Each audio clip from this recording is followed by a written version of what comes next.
walaalnimo laakiin islaamnimada iyo sharciga midna meelna kagama jidho qof miskiinada curyaan oo la kufsaday ninkii kufsaday in la sii daayo xaq maaha wari dhibaatadaasna soo gashay hadii halkaas dhibaato ka dhacdo oo dil ka dhaco oo laba qabiil isku goosaana waxa mas'uul ka ah waxaan hadda taagnahay isla markaana aan gudaha u geli doonaa guriga ay magaalada Murcaya kaga nooshahay Jimco Jaamac Ciise oo dhawaan kufsi lagu geystay duleedka degmada Murcayo Jimco waa gabar naafa ah naafanimada waxa u dheer rajaynimo iyo agoonnimo waxay la nooshahay walaasheed Johro Jaamac iyadoo walaasheed waxay ku nool yihiin gurigan waxaan soo ogaan doonaa xaaladda guud ee Jimco nala socda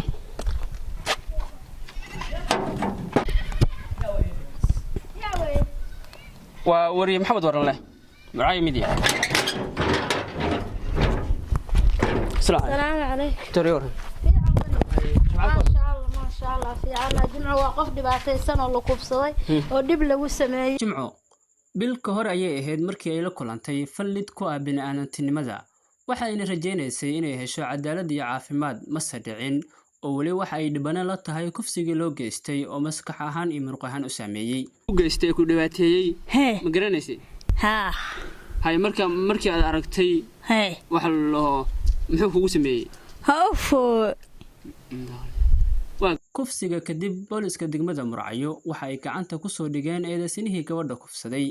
laakiin se maalmo uu xirnaa kadib waxa xabsiga laga sii daayay eedaysana Ciise oo u xirnaa dhibana Jimco Jaamac qoyska Jimco waxa ay dalbanayeen inay cadaalad u helaan gabadhooda aan hadli karin haddana socodku dhib ku yahay qoyska oo danyar xoogsata ah codkooduna uusan gaari karin meel fog iyo gabadha oo xanuunsneed ayaa keentay in Jimco oo dhibana ah aysan helin daryeel caafimaad oo degdeg ah iyo cadaalad buuxda eedaysnihii gabadhooda kufsaday waxa uu ka baxsaday dalka sida ay noo sheegeen qoyska Jimco waxa uu ku sugan yahay dalka Cumaan halkaas oo baxsad ahaan loo geeyay waxaana damaanad lagu sii daayay askarigii eedaysanaha sii daayay taas oo keentay inay walaac ka muujiyaan sida ay wax u socdaan dhacdadan dhacday ee gabadha walaasha ah ku dhacday sida u dhacday dhacdadan waxay dhacday bishii koowaad 18keedii gabadha waa gabar miskiinada sa aragtaanba xanuunsan waxa weeyaan cunada afka loogu guro aan kici karin oo miskiinada curyaana agoona habarla ah waxa weeyaan dhibaatadaas iyadoo qabto oo xanuunsan waxa soo wajahay dhibaato kufsi tacadiya kufsigaas oo loo geystay 18kii bishii koowaad waxa weeyaan intii ka dameysay ilaa waqtigii waxa weeyaan wax looga qabtay ma jiraan saldhigaan waxa weeyaan geynay ninkii markii cadeymo laga helay oo waxa weeyaan la soo qabtay ninkii oo la xiray oo biilkiisina la saaray oo askarta waxa weeyaan waxoodii hawshooda aan galay ilaa lacag macnii waxa weeyaan qadar aan la garab taagnayn kooyo maxaa haytay 10 bari markay hayeen maalintii 11aad bay sii daayeen oo intaas waxa nala ku xiray inuu yimaado maxkamadda Caluule gudoomiyihii maxkamadda Caluule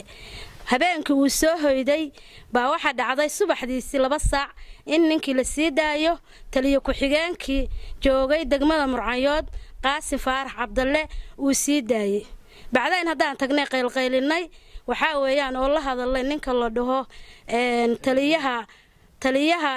Fahad Maxamuud Xuseen wuxuu noo qabtay ma jirto ninkii waxaan soo qabanayaa waxa way maneena noocaas buu nala galay wuxuu noo soo qabtana ma jiro kii uu hayana waa sii daayay oo suuqiisu galay intaas oo dhan way iska daba ka wareegaynay ninkii sii daayay waxa gabadha sii daayay ma la xirasaga ninkii lama xirin waa la sii daayay ilaa iminkana suuqu wareegaya waxna loo ka soo qabtay ninka taliye ku xigeenka askariga ah falka xun oo fadeexada leh ninkii ku kacay sii daayay maca isagana looma qaban waxna loo ka qabtay ma jiraan hadda waxaan ogeysiinaynaa dawladda madaxweynaha muxuu hayday Cabdullaahi Siciid Dani waxaan leenahay mudane madaxweyne waxa tahay madaxweynihii Puntland aabihii Puntland waxaan rabnaa kufsiga tacadi gabadha miskiinta ah u jeedo loo geystay inaa wax ka qabato dhibaatadaas halka ka taagan waxa weeyaan oo ay geysteen askarta joogta maxaa haytay raas casayr oo ay waxba ka qaban dhibtaas waxaan rabnaa madaxweyne inaa wax ka qabato si degdeg ah amase muslimiinta meel kastay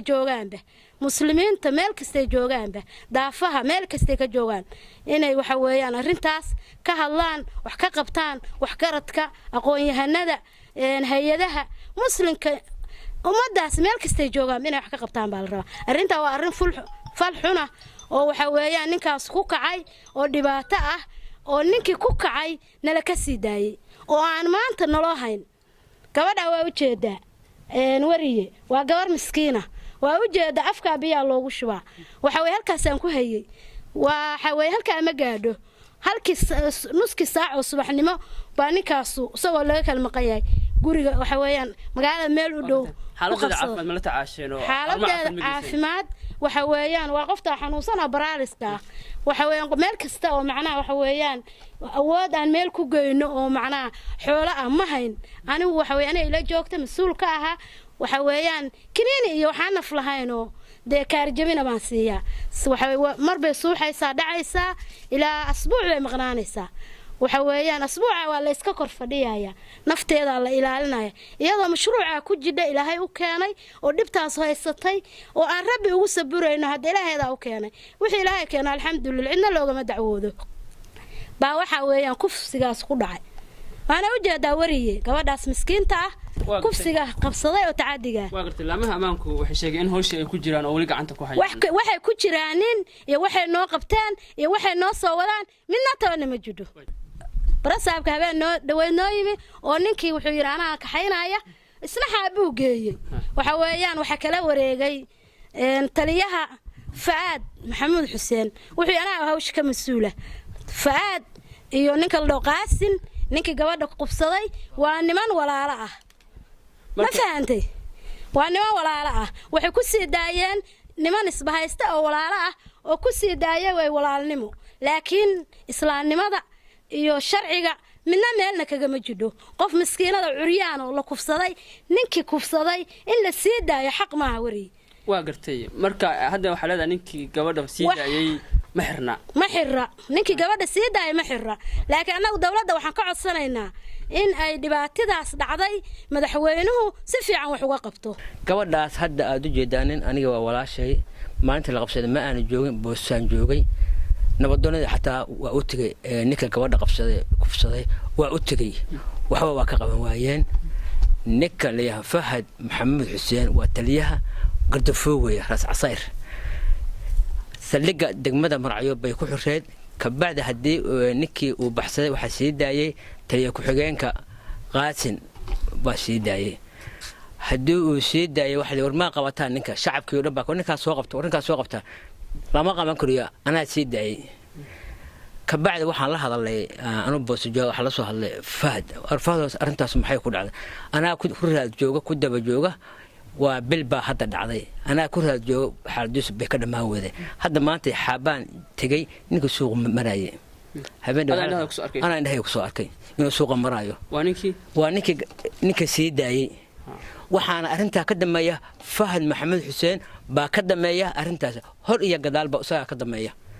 waana taliyaha Gardafooway dawladda waxaan ka codsanaynaa baarlamaanka madaxweynaha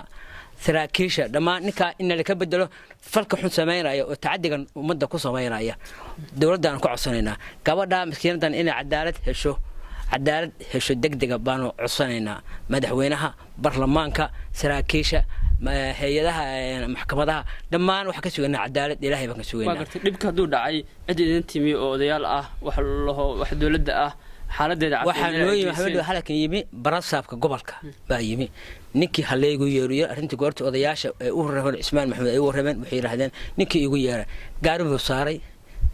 taliyaha saaran soonta ay ciidankiisa baa la socday hadduu uu saaray